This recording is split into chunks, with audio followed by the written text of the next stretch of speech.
మొత్తం విజయనగరం. ఇది చాలా షాకింగ్ న్యూస్ అండి. లాస్ట్ టైం ఎలక్షన్స్కి ఇంకో 2 నెలలు ఉన్నప్పుడే విజయనగరం క్లీన్ స్వీప్ అవుతుంది, విజయనగరం 9కి 9 వైఎస్ఆర్సీపీ గెలుచుకుంటుంది అని ఘంటాపదంగా చెప్పినప్పుడు ప్రతి ఒక్కరూ 9కి 9 ఎలా గెలుచుకుంటుంది, మీరు మనిషి ఎలా చెప్తారని చెప్పి ఎంతో ట్రోల్ చేశారు. కానీ ఈసారి అదే రివర్స్ అవుతుంది. 9కి 9 ఖచ్చితంగా కూటమి వైపే మళ్తుంది. ఒక్క సీటు ఆఖరికి చీపూరుపల్లిలో నుంచి మనకు బొత్స సత్యనారాయణ కూడా ఎంతో టైట్ ఫైట్లో ఉన్నారు. 9కి 9 కూటమి కైవసం చేసుకునే దానికి ఆస్కారం ఉంది. అది చూద్దాం సార్. నెక్స్ట్, సో విజయనగరం నుంచి టీడీపీ మొత్తం 8 సీట్లు పోటీ చేస్తుంది.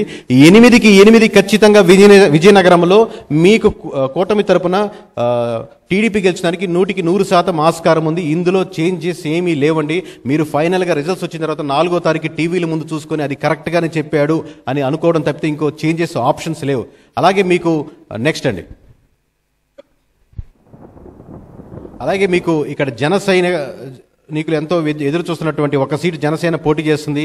విజయనగరంలో ఏం గెలుస్తుంది జనసేన, అక్కడ ఎవరు ఓట్లు వేస్తారు జనసేనకి అన్నారు. ఖచ్చితంగా ఆ ఒక్క నియోజకవర్గం కూడా కైవసం చేసుకుంటుంది. మీకు ప్రతి పేరు డీటెయిల్గా ఇన్ డీటెయిల్గా ఎక్కడ ఎవరు గెలుస్తున్నారో క్లియర్ కట్గా డిస్కస్ చేస్తాము.